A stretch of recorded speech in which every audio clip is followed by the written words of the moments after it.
Really? It is pretty cool. It is. Yeah. It is pretty cool. It's like a laser late showers. We got Dr. Osborne.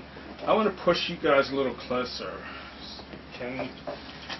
Helen, maybe can we pull you just, so that we can get you guys in the frame. I'm here when you need me. This is my first ever Torah study. This is so cool. Beginning with the very first chapter. I mean, doesn't get any better than that, right? This is a good way to begin. So, Monica, you were saying, as we were just going on to air, and as I get my glass of water, this is your favorite section of the Bible. It right? is. So why? It is. I think that in many ways, everything that comes, everything that follows after Genesis 1 is just a reiteration of it. Right, right. It's like a performance of it in different ways. Let's see my bearings here. What's your favorite section of the Bible, if any, Helen? Revelation. Yeah. The Gospels really touch me. I love the Pauline epistle. Yeah, the letter to the Romans. It changed my That's life. Second Thessalonians. Corinthians. Corinthians is always good on a Thursday afternoon. Do you have a favorite section, Helen? Absolutely not. Not yet. But I'm sure that by the end of these Torah studies I will. Oh, you will. Yeah. So how do you look at this text, Helen? Do you look at this as God's immutable word? Do you look at this as the creation of a lot of men 3,000 years ago, 2,500 years ago, edited together over centuries? Do you look at these as men inspired by the divine?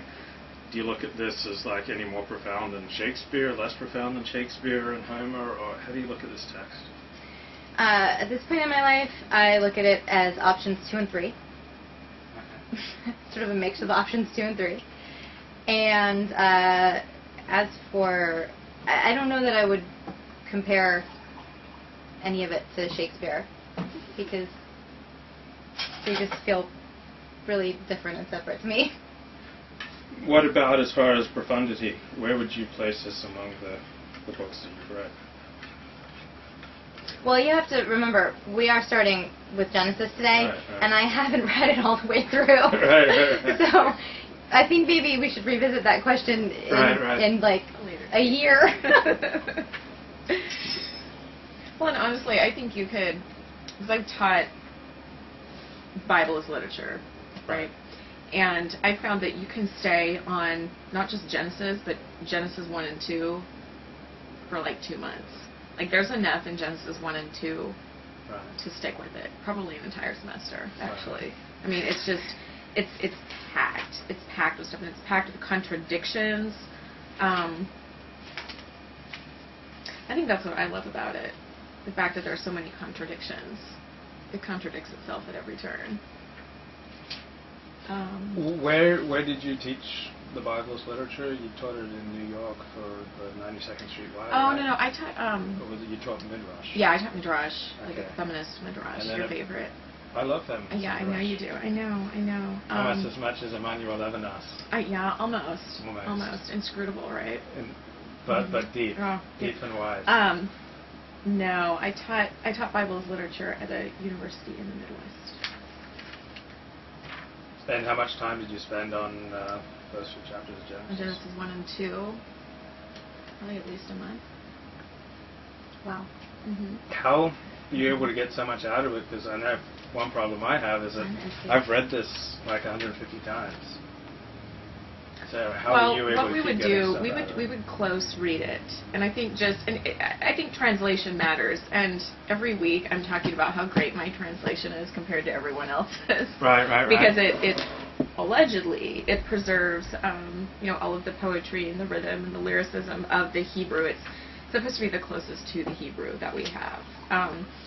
And so just with the first verse, like here, my translation, instead of, it doesn't say in the beginning God created, right? As if it's something that happened one time.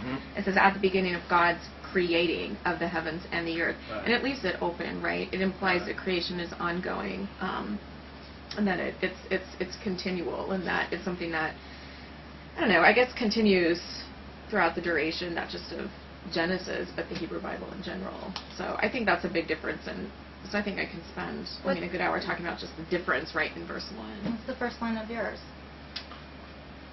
What's the first line of yours while I look up mine? When God began to create heaven and earth. Okay, so Oh, again, that's very similar. Isn't that interesting? What translation is this? This Okay. is, okay, hold on. It says in here. This is what I was given at my bar mitzvah. Because like I know the JPS, like I have the JPS stuff, and that doesn't. It's different than that. This is. Oh, but that is the.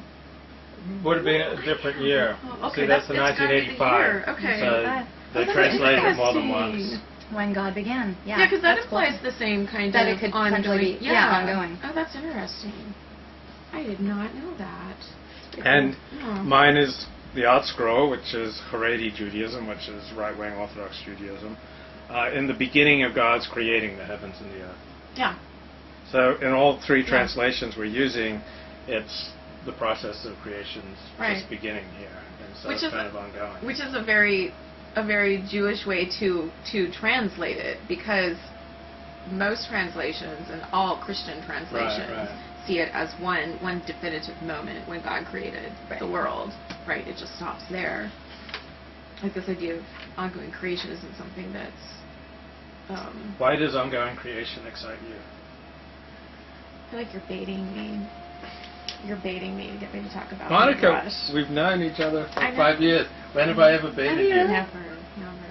Longer than that. We met at Friday Night Live. Oh. Yes. At Sinai here? Yeah, Temple Sinai. My sister goes religiously. On a Friday night.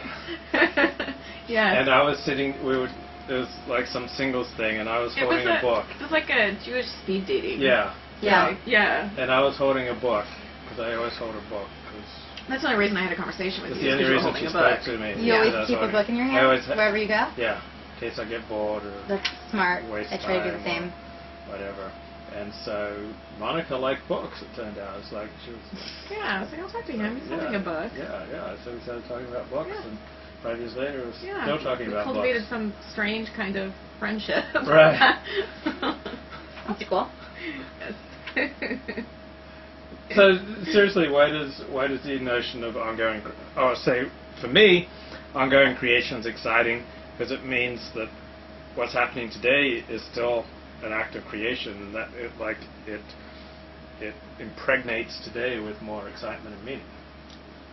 Is impregnate the right verb? It is, if that's what you mean it to be. It's Yeah. like it It's a good one fills, for it creation. infuses Yeah, it's today. a creation. It infuses today with more meaning Yeah. and excitement. I think it's also nice to think about it in the context of, this divine act of creation. It didn't end, the door didn't close on divinity, Right. and on the creation of Right. divinity, it's Right. still potentially happening all around you. This is an act that is ongoing and alive, and that you're a part of. Right. Well, and that's what that idea is what keeps Torah alive, right? Instead Right. of allowing it to become a cultural artifact that you can Right. basically put under some museum glass. I think the idea of ongoing creation extends to ongoing interpretation and Right. so on and so forth, yeah. So it's like it's dynamic, it's alive. It's alive. Like a tree. It grows. But that's exciting. I mean, it's... It is. That's actually, other than Midrash, and this is all part of Midrash, that's one of the things that I love about Judaism that kind of brought me to Judaism, is the idea of it as something that's ongoing, not just something that happened once. Yeah, that you study. And this whole idea of ongoing creation extends to like ongoing meaning making, right? And making things, interpreting Torah so that it means something today in a contemporary era. Mm-hmm. So that's what I think is fascinating. I mean, not just about Judaism, but about the Hebrew Bible in general. So do you think this was written by men, or do you think this was written by God?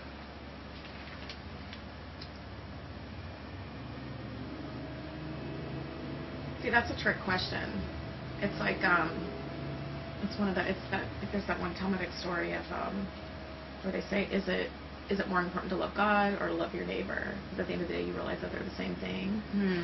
So I think it's kind of the same thing. I mean, men wrote it, But I mean, I think it's